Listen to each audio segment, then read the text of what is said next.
Big TV భక్తి సమాచారం WhatsApp ఛానల్లో జాయిన్ అవ్వండి. అన్ని విశేషాలు ఎప్పటికప్పుడు తెలుసుకోండి.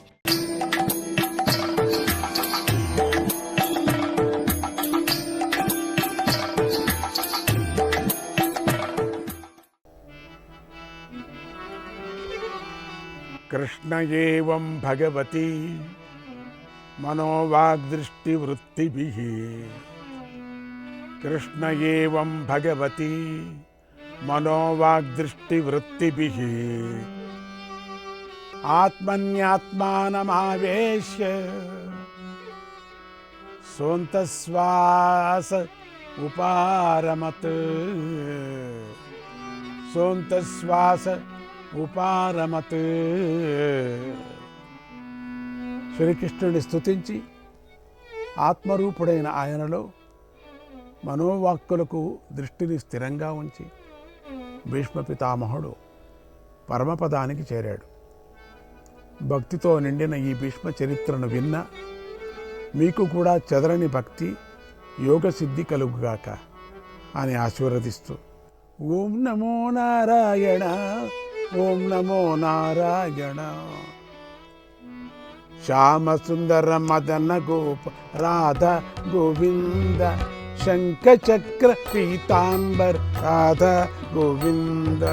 శ్యామ సుందర మదన గోప రాధ గోవింద శంఖ చక్ర పీతాంబర రాధ గోవింద.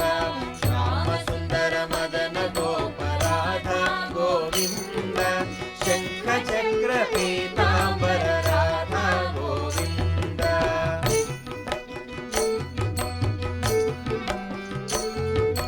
మంగళ చరిత మోహనాంగ రాధ గోవింద. మంగళ చరిత మోహనాంగ రాధ గోవింద. ఖడ్గహస్త భూషణ రాధ గోవింద. ఖడ్గహస్త భూషణ రాధ గోవింద.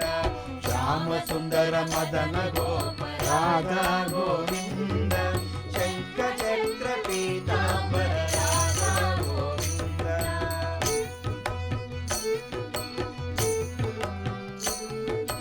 సుందరాంగ సౌమ్యవదన రాధ గోవింద.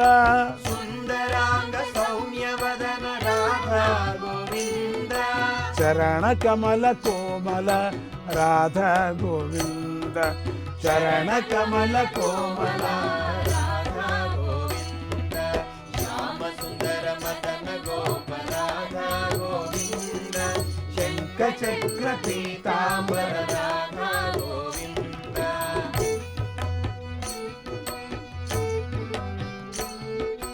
దమశమాదిదాయక రాధ గోవింద. దమశమాదిదాయక రాధ గోవింద. క్రమ పదగతి శోభిత రాధ గోవింద. క్రమ పదగతి శోభిత రాధ గోవింద. శ్యామ సుందర మదన గోప రాధ గోవింద శంఖ చక్ర పీతాంబర రాధ గోవింద. రమారమణ శ్రీకృష్ణ రాధ గోవింద. రమారమణ శ్రీకృష్ణ రాధ గోవింద. పీతవస్త్ర రంజిత రాధ గోవింద. పీతవస్త్ర రంజిత రాధ గోవింద. శ్యామ సుందర మదన గోప రాధ గోవింద శంఖ చక్ర పీతాంబర రాధ గోవింద.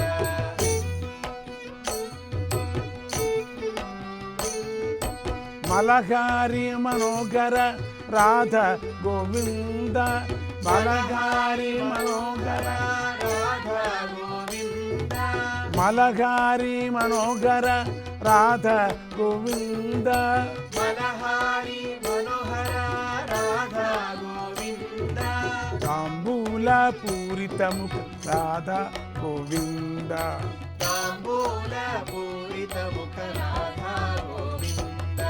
శ్యామ సుందర మదన గోప రాధ గోవింద శంఖ చక్ర పీతాంబర రాధ గోవింద.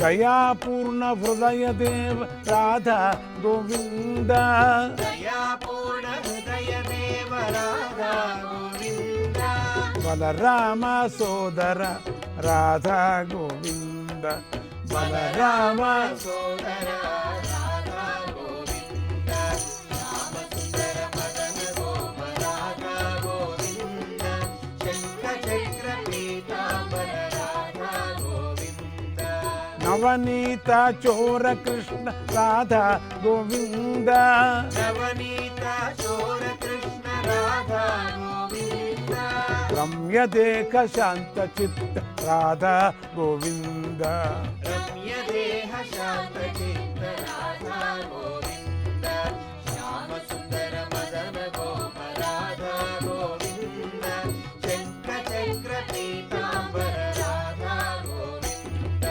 గోరక్షక గోవర్ధన్ రాధా గోవింద గోరక్షక గోవర్ధన రాధా గోవింద రాక్షస విధ్వంసక రాధా గోవింద రాక్షస విధ్వంసక రాధా గోవింద శ్యామ సుందర మదన గోప రాధా గోవింద శంఖ చక్ర పీతాంబర రాధా గోవింద పరమ పురుష సచిదానంద రాధా గోవింద పరమ పురుష సచ్చిదానంద రాధా గోవింద ధార్మిక జన జయకర రాధా గోవింద ధార్మిక జన జయకర రాధా గోవింద శ్యామ సుందర మదన గోప రాధా గోవింద శంఖ చక్ర పీతాంబర రాధా గోవింద శ్యామ సుందర మదన గోప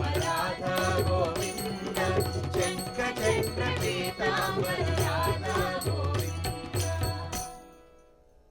భీష్మ పర్వం ఎంత పెద్దదంటే మహాభారతంలో పూర్తి అన్ని ధర్మాలు భీష్ముడి నోటి నుంచి చెప్పించాడు కృష్ణుడు. ఇక మనం దాల్వ్య మహర్షి ఆ కథను మనం చెప్పుకుందాం. దాల్వ్య మహర్షి కథ చాలా విచిత్రమైంది. చాలామందికి ఈ పేరు మీద ఒక మహర్షి ఉన్నాడనే విషయం కూడా తెలియదు కూడా. నీ పేరు ఏమి ఇట్లా ఉంది అనుకుంటారు. కానీ అనేక గ్రంథాలు, విశేషంగా మహాభారతము దాల్వ్యుణ్ణి భాగవతోత్తముడిగానే కాక బ్రహ్మర్షుల కన్నా పై స్థానంలో కూర్చోబెట్టి చూపిస్తుంది. దాల్వ్య మహర్షి కథలో కొద్దిగా పాఠభేదాలు ఉన్నాయి. అంటే కల్పకల్పాల్లో వేరే కదా. దాల్వ్యుడు బకదాల్పుడు అనేవారు అన్నదమ్ములని కొందరు చెబుతారు.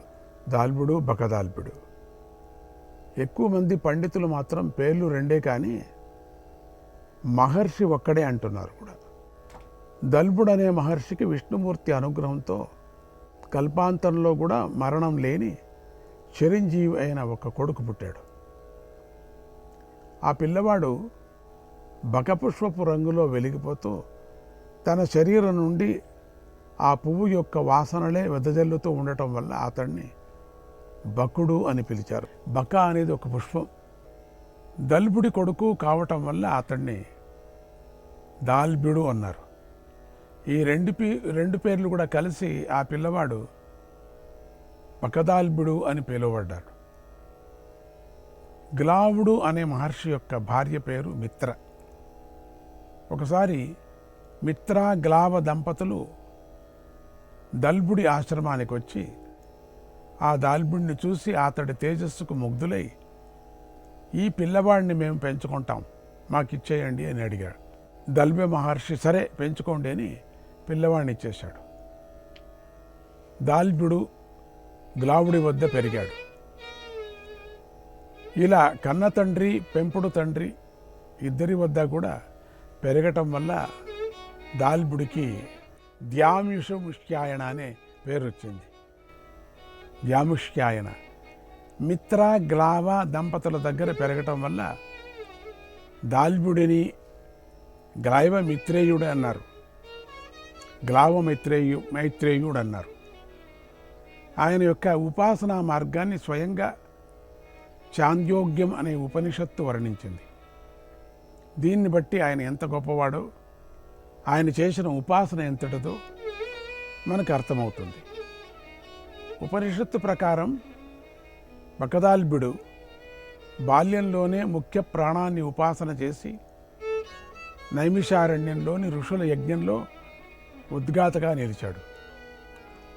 స్వయంగా దాల్భుడే ఉద్గాత అవ్వటం వల్ల ఆ ఋషుల యజ్ఞం ఏ ఆటంకాలు లేకుండా సాంగంగా పూర్తి అయ్యాయి.